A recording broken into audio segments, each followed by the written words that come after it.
मैं गरीब इंसान था।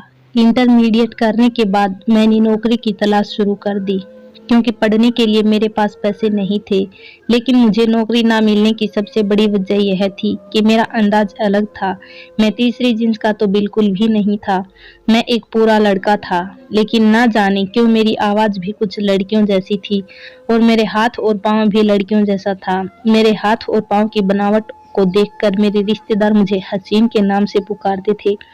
कई लोगों को शक था कि मैं तीसरी जिन्स का हूँ।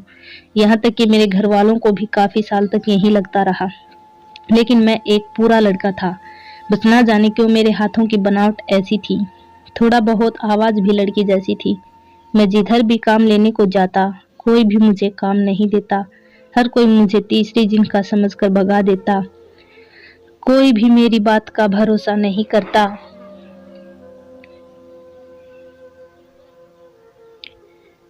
कि मैं एक लड़का हूँ।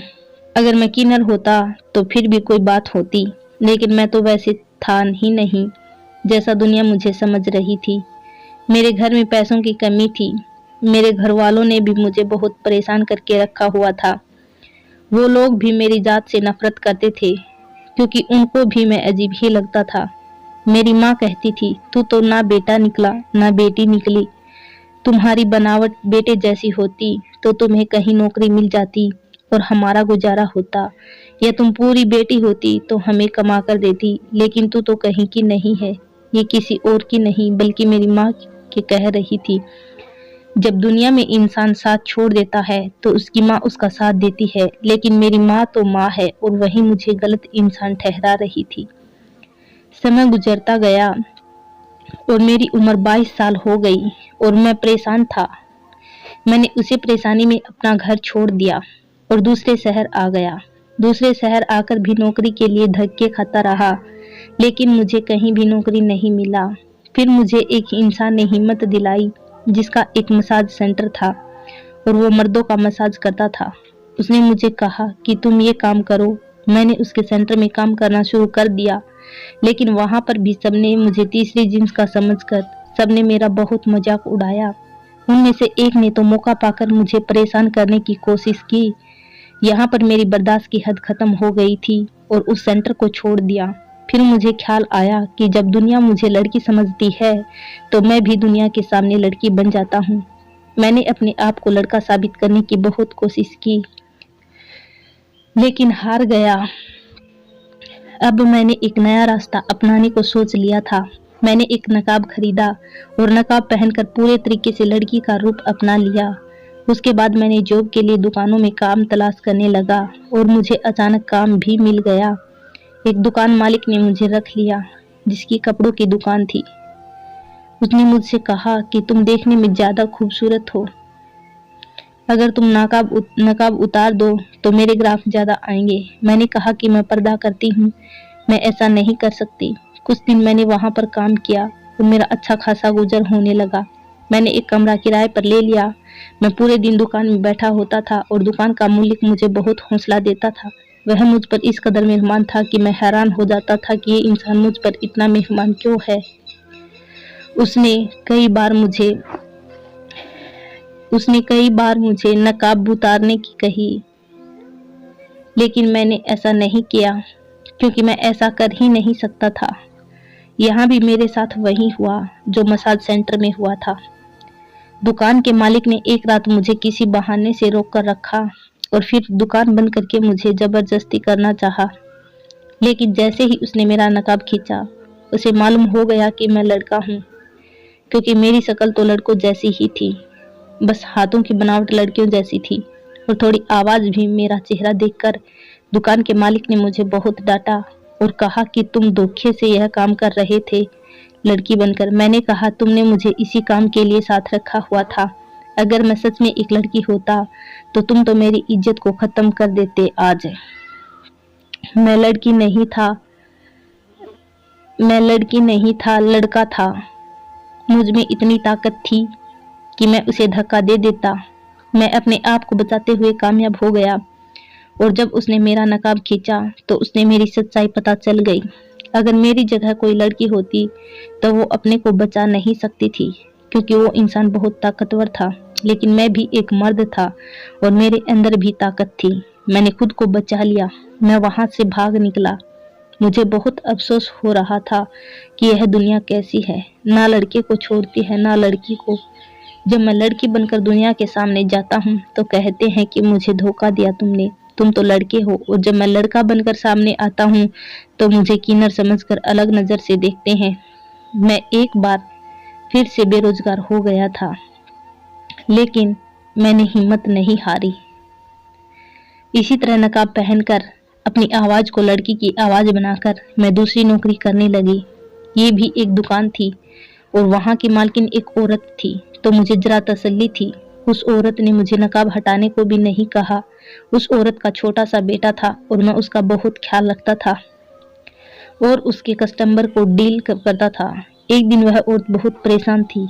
मैंने परेशानी की वजह पूछी तो उसने कहा कि मेरे सर में दर्द है और मेरा अंग अंग दुख रहा है। मैंने उससे कहा कि मैं आपका सर दबा देती हूँ। मैंने उसका सर दबाया तो उसको बहुत आराम मिला। फिर मैंने उसके कंधे दबाना शुरू किया और मैं यूं करते करते उसके पूरे शरीर पर हाथ फेरकर मसाज के अंदाज में दबाता जा रहा था और उस औरत को आराम महसूस हो रहा था। उसने मुझसे कहा कि तुम तो बहुत अच्छी मालिश करती हो, मेरा तो सारा दर्द ही तुमने गायब कर दिया। तुम्हें तो मसाज सेंटर खोलना चाहिए, तुम्हारे हाथों में बड़ी जादू है। ये मसाज सेंटर वाली बात उसने शायद ऐसे ही बोल दी थी, लेकिन यह बात मेरे दिमाग में बैठ गई। मैंने सोचा बात सच है कि मेरे हाथों में इतनी ताकत है, मैं बहुत अच्छे से मसाज कर सकता हूँ। लेकिन बस परेशानी यही है कि मैं मर्दों का मसाज करता था तो वो भी मुझे एक गलत निगाह से देखते थे, मेरा मजाक उड़ाते थे। फिर मुझे ख्याल आया कि क्यों ना मैं औरतों का मसाज शुरू कर दूं, औरत बनकर ही। और ये ख्याल आते ही मेरे अंदर खुशी की एक लहर दौड़ गई। अगले दिन जाकर मैंने अपनी मालकिन से कहा कि मुझे थोड़ा पैसा चाहिए, मैं जल्दी आपका पैसा वापस कर दूंगी। मेरी मालकिन बहुत अच्छी थी, बहुत अच्छी दिल की मालिक थी और वह वो रोजाना ही मुझसे मसाज करवाया करती थी। उसने मुझे कहा ठीक है, अगर तुम इतनी परेशान हो तो मैं तुम्हें थोड़ा बहुत पैसा दे देती हूँ। तुम्हारा ईमानदारी का काम मुझे बहुत अच्छा लगा है, इसलिए मुझे तुम्हारी मदद करने में कोई परेशानी नहीं है। उसने मुझे अच्छी खासी पैसा दे दी थी और मैं खुशी से उछल रहा था। मैंने उस पैसे से एक मसाज सेंटर खोल लिया औरतों के लिए। मैंने ये सेंटर उधार की बुनियाद पर खोला था और भगवान से प्रार्थना कर रहा था कि मेरा कारोबार चल जाए ताकि मैं अपनी मालकिन का पैसा वापस कर सकूं। मैं दिन को मालकिन के घर में काम करता था और शाम को अपना मसाज सेंटर खोलता और औरतें आती थी और मुझसे मसाज करवाती थी और मैंने नकाब पहना होता था। वो मुझसे मेरे नकाब की वजह पूछ रही होती थी तो मैंने यही कहा कि बस मैं पर्दा करती हूँ। मेरे हाथों की बनावट से किसी औरत को शक नहीं हुआ कि मैं एक मर्द मैं कौन हूँ। मैं हमेशा सोचता था कि भगवान ने मेरे हाथ को ऐसे क्यों बनाया, क्यों मेरी आवाज को लड़की जैसी बनाया। लेकिन आज मुझे समझ आ गया, भगवान कोई चीज बेकार नहीं बनाई थी, मेरे हाथ ही थे जो मेरे काम आ रहे थे। मेरा काम चल रहा था, मेरा मसाज सबको बहुत अच्छा लग रहा था, हर कोई मेरी तारीफ कर रहा था और मेरे ग्राहक ज्यादा होते जा रहे थे। जो भी औरत मुझसे मसाज करवाती वो आगे जाकर दूसरी औरतों को बता देती कि इसके हाथ में बड़ी ताकत है। अक्सर ऐसी औरतें आती थी जिनको शरीर की परेशानी का मसला होता था और मसाज करने से उनकी परेशानी गायब हो जाती थी। ये पूरे औरतें मेरे सामने अपना अच्छा खासा कपड़ा उतार देती थी, लेकिन मैं उनको देखता नहीं था। मैं आंख बंद करके अपना काम करता था। मेरा उनको देखना भी पाप था। मेरा कोई गलत नियत नहीं था, बस मैं मजबूर था। फिर एक दिन बहुत बड़ी गाड़ी में एक औरत आई जो बहुत ज्यादा अमीर लग रही थी। मेरे पास अमीर औरतें नहीं आती थी, लेकिन वह औरत कुछ ज्यादा ही अमीर थी। उसका कपड़ा और उसकी गाड़ी सब कुछ उसकी अमीरी बता रहे थे। वो मेरे पास आई। उसने मुझसे कहा कि मैंने तुम्हारे मसाज की बहुत तारीफ सुनी है, मुझे शरीर में बहुत दर्द रहता है, मैं बहुत ज्यादा परेशानी में हूँ, कोई दवाई भी असर नहीं करती। मेरा वजन ज्यादा होने की वजह से मेरा शरीर बहुत दर्द करता है, इसलिए मैं तुमसे मालिश करवा कर देखना चाहती हूँ कि असर होता है कि नहीं। वो औरत जैसी भी थी, अमीर औरत ऐसी ही होती हैं। मैंने आराम से उसका मसाज किया और काफी देर तक करता रहा तो उसको बहुत सुकून आया। उसने मेरी तारीफ की और फिर चली गई। लेकिन अगले रोज वो फिर आई और मुझे कहा कि मैं तुम्हें लेने आई हूँ, तुम अब मेरे घर पर रहो, मैं तुम्हें इतने पैसे दूंगी कि तुम्हें ये सेंटर चलाने की जरूरत नहीं पड़ेगी। बस बस मेरी परेशानी को दूर कर दो। उसकी बात सुनकर तो मैं हैरान रह गया था। वो मुझे इतना पैसा देने पर तैयार थी कि मुझे सेंटर चलाना ही नहीं पड़ेगा, यानी मेरी किस्मत मुझ पर मेहरबान हो रही थी। सारा दिन सेंटर में जलील होने के बजाय मुझे एक ही औरत का मसाज करना था और मेरे महीने भर का खर्च निकल जाता। मैंने उस औरत से कहा कि मैं ये सेंटर बंद नहीं कर सकती क्योंकि मैंने किसी से बहुत पैसा उधार लिया था ये सेंटर चलाने के लिए, और जब तक उसका उधार नहीं चुका देती मैं इसको बंद नहीं कर सकती। उस औरत ने कहा कि तुम्हारा सारा उधार मैं चुका दूंगी, बस तुम मेरे साथ मेरे घर चलो, मैं अपने घर में ही तुम्हें एक कमरा दे दूंगी, तुम वहां पर रहना, मेरा बहुत बड़ा घर है, मेरे पास बहुत पैसा है, बस ये मेरी परेशानी मेरी जान नहीं छोड़ती। मैंने काफी मसाज सेंटर गई थी लेकिन वो ईमानदारी से काम नहीं करते, तुमने ईमानदारी से काम किया है।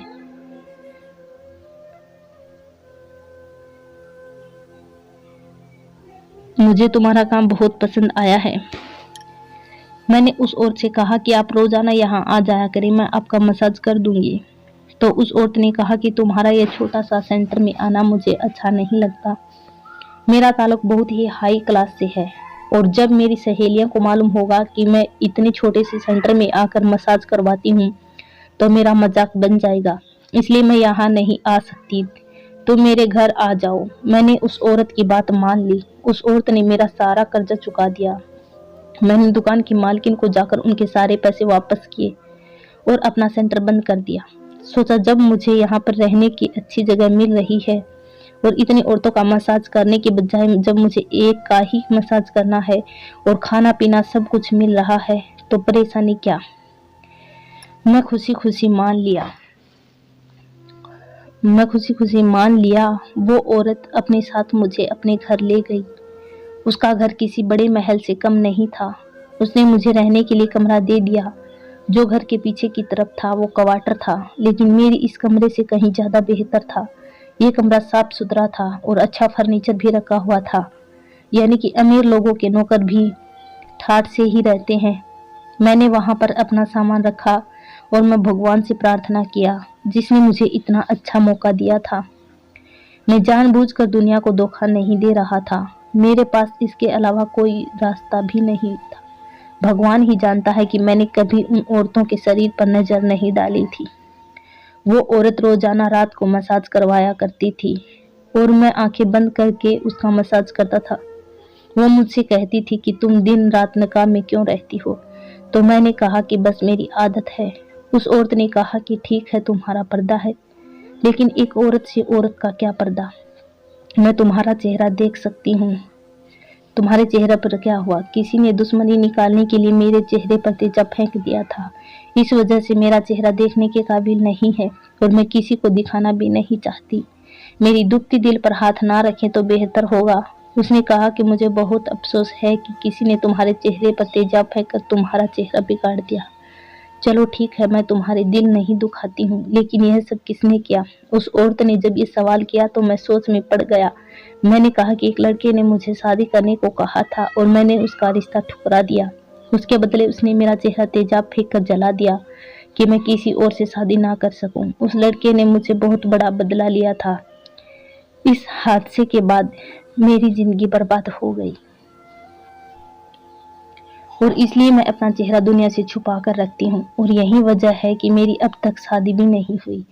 मैं अब ये काम करने पर मजबूर हूँ क्योंकि मुझे यह काम बहुत अच्छे से आता है। मेरे हाथों में ताकत है जो कि भगवान ने मुझे दिया है, मैं उससे फायदा उठाना चाहती हूँ। मैंने एक कहानी अपने चेहरे और नकाब को लेकर उस औरत को सुना दी ताकि उसने मेरी बात पर भरोसा हो जाए और मैंने इतने अच्छे से झूठ बोला था कि उसे भरोसा हो गया। उसने मुझसे कहा कि सच में तुम्हारे हाथों में ताकत है, तुम्हारे हाथ की बहुत खूबसूरत बनावट है, तुम पहले खूबसूरत चेहरे की लड़की रही होगी, लेकिन मुझे अफसोस बहुत है कि तुम्हारे साथ ही हादसा हो गया। लेकिन मुझे फायदा हो रहा है तुम्हारे मसाज से, मेरी परेशानी में बहुत कमी आई है। उस औरत ने मेरी बात पर भरोसा कर लिया और मुझे भी आराम हो गया, क्योंकि अफसोस भी हो रहा था कि अपनी पहचान दुनिया से छुपानी पड़ रही है। हालांकि इसमें मेरा कोई कसूर नहीं था। मुझे झूठ बोलते हुए शर्मिंदगी महसूस हो रही थी, लेकिन मजबूर था मैं मैं मजबूर था। मैं कुछ नहीं कर सकता था। पैसे अपनी माँ को भेजने लगा। यह पेट जो भरना था, अपना और अपने घर वालों का। लोग सच कहते हैं, इस पेट को भरने के लिए इंसान क्या क्या नहीं करता। मैंने जो रास्ता अपनाया था, लेकिन फिर भी पूरी ईमानदारी से अपना काम कर रहा था। लड़का बनकर जाता तो लोग मेरे पीछे पड़ जाते, लड़की बनकर जाता तभी लोग मेरे पीछे पड़ जाते। इसलिए मैंने सोचा कि मर्द तो दोनों सूरतों में मुझे नुकसान पहुंचाएंगे, कोई औरत मुझे नुकसान नहीं पहुंचा सकती। इसलिए मैंने औरतों के साथ करने का फैसला कर लिया। लेकिन मेरी असलियत उस औरत से ज्यादा दिन छुपी ना रह सकी। एक दिन मैं उसका मसाज कर रहा था कि अचानक से तेल की शीशी जो मेरे हाथ में थी वो पूरे कपड़े पर गिर गई। मैं परेशान हो गया। मेरी मालकिन भी बहुत परेशान हो गई। उसने कहा, तुम्हारे कपड़े तो खराब हो गए हैं। मैंने कहा, मैं कपड़े बदल कर आती हूँ। तो उसने कहा कि कहीं जाने की जरूरत नहीं है, यहाँ अलमारी में मेरा सूट पड़ा है, वह निकाल कर पहन लो। मैंने कहा, नहीं, मैं नहीं पहन सकती आपके कपड़े, मैं अपने कमरे में जा रही हूँ। उसने जबरदस्ती अपना एक जोड़ा निकाल कर मुझे दे दिया और कहा कि कपड़े बदल लो। मैं परेशान हो गया था। मैं उसके सामने कैसे कपड़े बदलता? वहां पर वॉशरूम भी नहीं था। यह कमरा सिर्फ मसाज के लिए उस औरत ने रखा हुआ था। मैंने बाहर जाने को कहा तो उसने कहा कि अगर मैंने उसके सामने कपड़े नहीं बदले तो आज नौकरी से निकाल देगी। उसकी बात सुनकर मैं परेशान हो गया, क्योंकि उसकी नौकरी से मुझे बहुत फायदा हो रहा था। मैं मुफ्त में खा पी रहा था, मुझे घर भी मुफ्त मिले थे। मुझे इतने पैसे मिल रहे थे कि मैं अपने घर वालों को भी भेज दिया करता था। मुझे ज्यादा मेहनत नहीं करनी पड़ी थी, मुझे घर से बाहर नहीं निकलना पड़ता था, मुझे जमानों की बातों से डर नहीं था। मुझे यहाँ पर हर चीज का आराम था और मैं उन आराम को कभी खोना नहीं चाहता था। लेकिन उस औरत की जिद थी कि मैं उसके सामने कपड़े बदलूं। मैंने उससे कहा कि आपके सामने कपड़े नहीं बदल सकती हूँ। आप अच्छी तरह से जानती हैं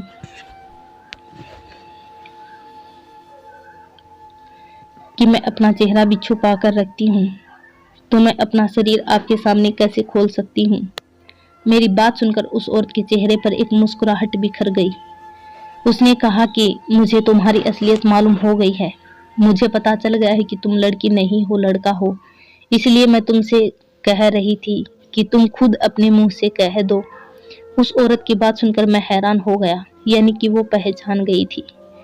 वो इतनी चालाक थी, वरना आज तक मैंने इतनी सफाई से काम किया था कि किसी को भी शक नहीं हुआ था कि मैं कौन हूँ। लेकिन उस औरत को शक हो गया, बल्कि उसे यकीन था। उसकी बात सुनकर मैंने रोना शुरू कर दिया। शर्मिंदगी के मारे बहुत बुरा हाल हो गया कि जमीन फट जाए और मैं जमीन के अंदर समा जाऊं। मैंने जितना उस चीज को छुपाने की कोशिश की, आज मेरा सारा भेद उस औरत के सामने खुल गया था। उसने मुझसे कहा कि रोना बंद करो और मुझे बताओ कि तुमने ऐसा क्यों किया। मैंने उसे सारी बात बता दी कि शुरू से लेकर जमाने ने मेरे साथ कैसा व्यवहार रखा। जब मैं लड़का बनकर जाता तब भी लोग मुझे भगा देते और मुझ पर अलग नजर रखते, और मैं लड़की बनकर जाता तब भी मेरे साथ बुरा ही होता था। इसलिए मैंने सोचा कि मैं औरतों के साथ औरत बनकर काम करूं, ताकि कोई परेशानी ना होगी। मैंने किसी के साथ कभी कोई गलत काम नहीं की। आंखें बंद करके मसाज करता हूँ।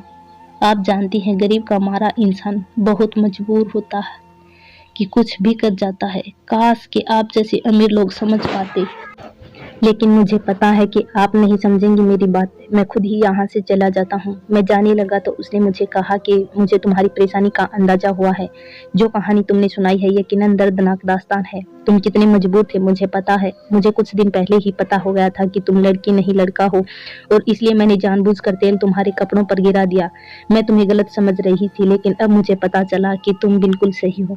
मैं तुम्हारी मदद करना चाहती हूँ और मैं तुमसे मसाज तो नहीं करवाऊंगी, क्योंकि मुझे मालूम हो गया कि तुम लड़की नहीं हो।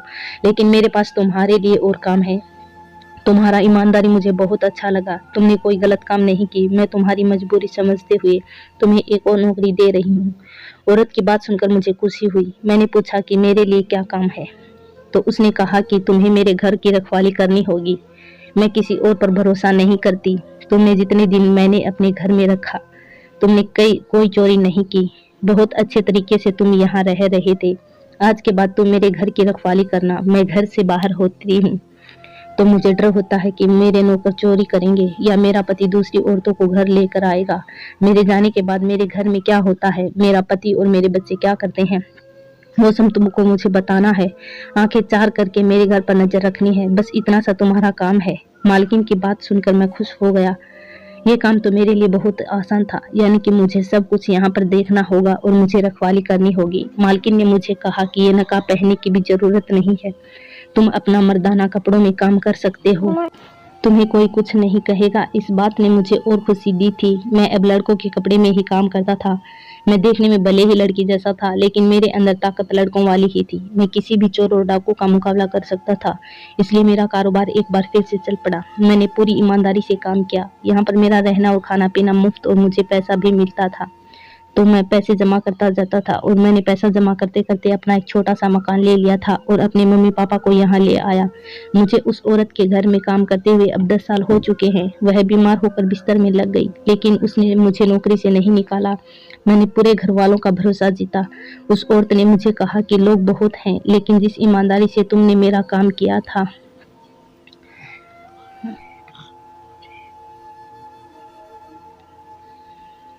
तुमने मेरा काम किया था और तुम आंखें बंद करके जब मेरा मसाज करते थे, तभी मुझे अंदाजा हो गया था कि तुम कितने साफ दिल इंसान हो। बस तुम मजबूर हो। तुम्हारी इसी साफ दिल को देखते हुए मैंने तुम्हें अपने घर में जगह दी। आज मैं बहुत खुश हूँ। मेरे मम्मी पापा छोटे से घर में रह रहे हैं और मैं उस घर में आराम से रह रहा हूँ। सच कहते हैं, जब भगवान एक को एक चीज नहीं देता है तो दूसरा दे देता है। मेरे पास पैसा नहीं था, लेकिन उस औरत के दिल में भगवान ने रहमत डाल दी थी और मेरी सारी परेशानी हल हो गई थी। सारी बात मेरी नीयत की थी जो साफ थी। मेरी कहानी सुनकर आपको मुझे जैसे इंसानों के बारे में अंदाजा हो गया होगा कि हम जैसे लोग जो पूरे मर्द होके भी कुछ नहीं कर सकते और जमाना उनके साथ क्या सलूक करता है और वो लोग कितने मजबूर होते हैं। मेरी आपसे गुजारिश है कि मेरे जैसे अगर किसी इंसान को आप देखें तो उसके साथ हमदर्दी से बात करें। अगर एक इंसान पूरी तरह से किन्नर होता तो फिर भी उसे जमाने में जगह मिल जाती और वह वही काम करता है जो किन्नर करते हैं। लेकिन अगर एक इंसान पूरे मर्द हो, लेकिन उसके हाथ पांव की बनावट, उसकी आवाज औरतों जैसी लगती हो, तो उसे जमाने में बहुत मुश्किल का सामना करना पड़ता है। बिल्कुल ऐसे ही जैसे एक पागल के लिए एक जगह है जिसे पागल खाना कहते हैं और वो वहीं पर रहता है, पर किसी को कोई एतराज नहीं होता। लेकिन एक आधा पागल के लिए कोई जगह नहीं होती। उसके घर के सिवा आधा पागल इंसान ना तो पागल खाने में रहता है, ना अपने घर में सुकून से रह सकता है। हम जैसे लोगों की यही परेशानी थी।